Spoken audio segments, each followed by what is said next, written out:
and Sass, the series talking all things skin with a side of sass, hosted by Kelly George and Andy Paulson, proudly sponsored by KGA Body.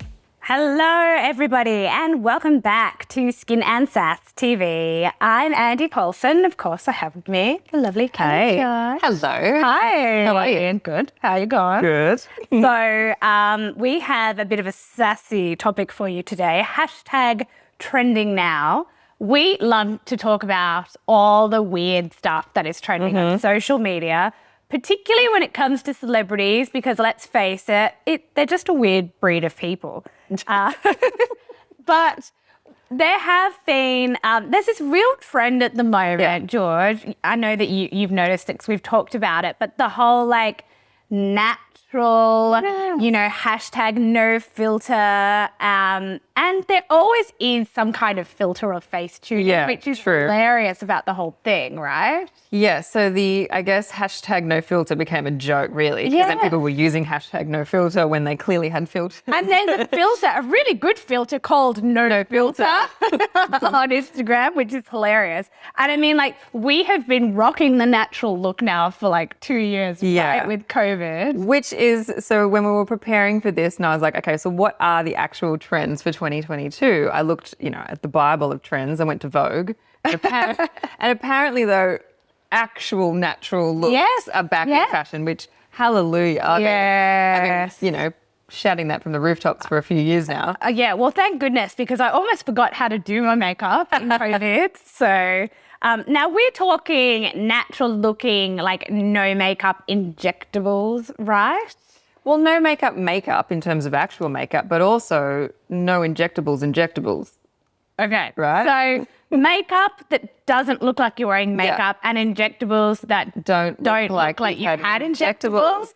Yeah. That's okay. That's kind of your philosophy, well, right? it is, and that's why I'm really happy about this trend.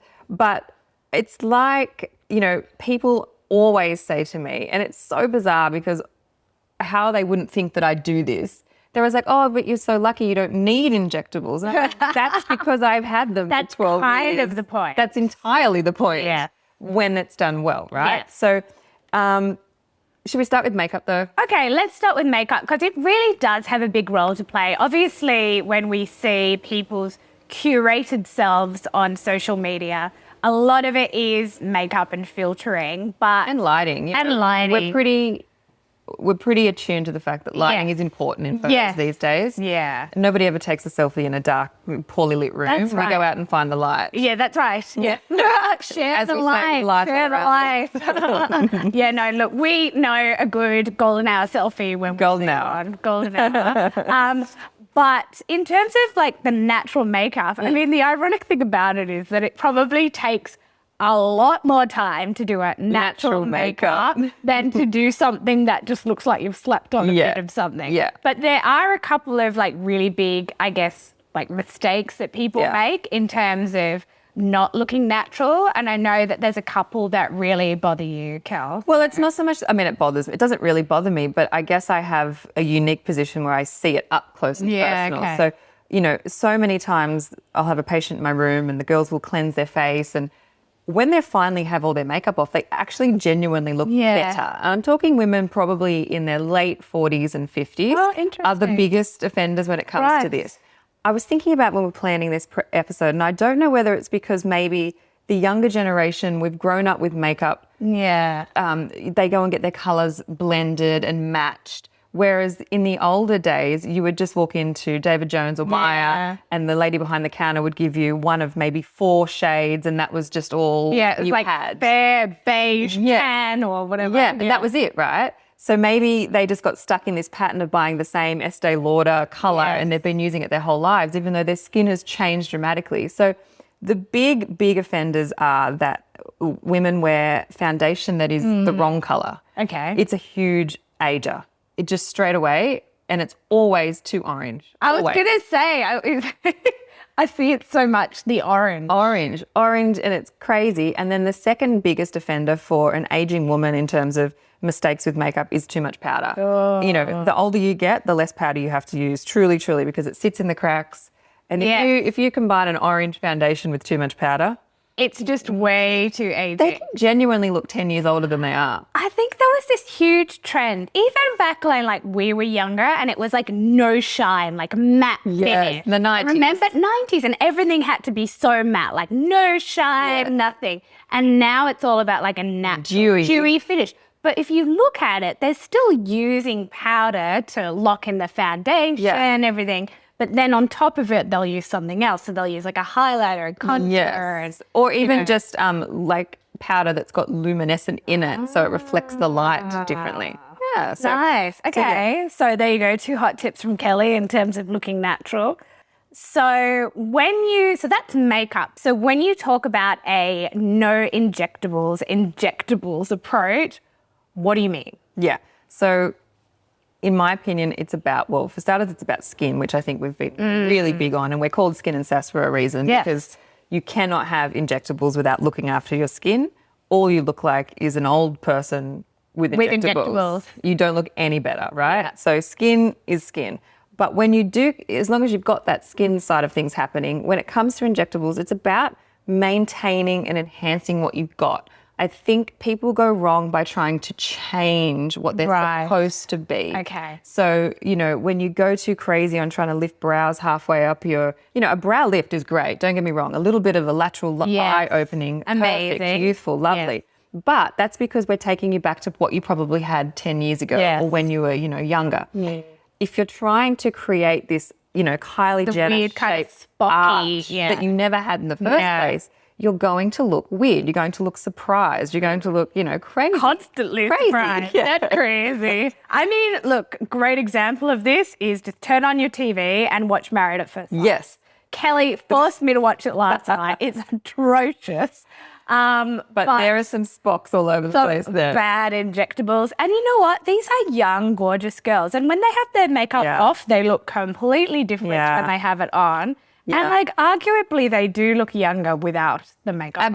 Absolutely they do. And so we've got, when you're talking about anti-wrinkle injections, you want to be able to move a little bit. And I know that frozen used to be all the rage. Yeah. And maybe some people still like it. Some people still like it for sure. But what I'm talking about is as you get older, you need a little bit of movement. Yeah. You cannot be in your late 40s, early 50s. Do we have a bit? I think we have a bit.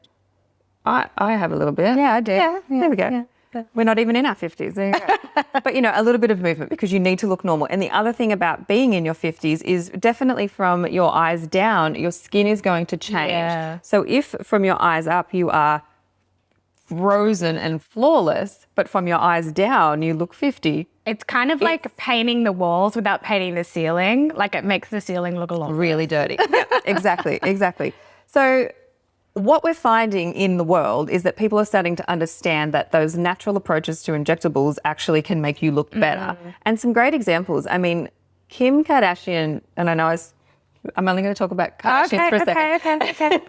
But Kim Kardashian has had filler dissolved. So if you look back a few, I mean, not famously, no one's really talking about it, but if you look back at photos from her from a few years ago, she was so much more filled through here. Right. Now she's lost a little bit of weight. She's absolutely still got filler in her face, but it's sophisticated and it's natural and it's tweaking where she's looking. I reckon she's at her peak in terms of look. Absolutely She looks gorgeous. Yeah. So, it's that whole filler for the sake of filler versus sophisticated. Where am I actually placing this filler to create something better? I love that term of sophisticated filler. And I think it is tempting when you've had a bit of filler and it's made you look better and people say wow, you look great. You look so good for your age. You look so rested. And you go, well, then if I have a bit more, I will look a bit better. Yeah. And it's difficult. Where do you draw that line? And I think, again, we've spoken about this a lot, the responsibility of the injector to guide the patient.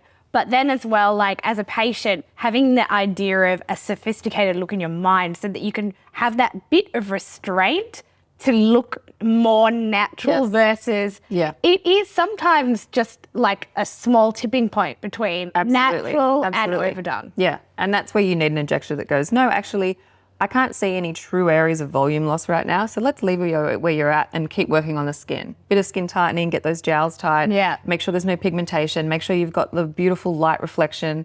So it's about keeping you natural and keeping you looking healthy and glowing and just making sure that you haven't got volume loss versus adding extra volume. Yeah, okay. Now, there is one other celebrity that is quite famous for having filler dissolved, and that's Courtney Cox. Courtney Cox.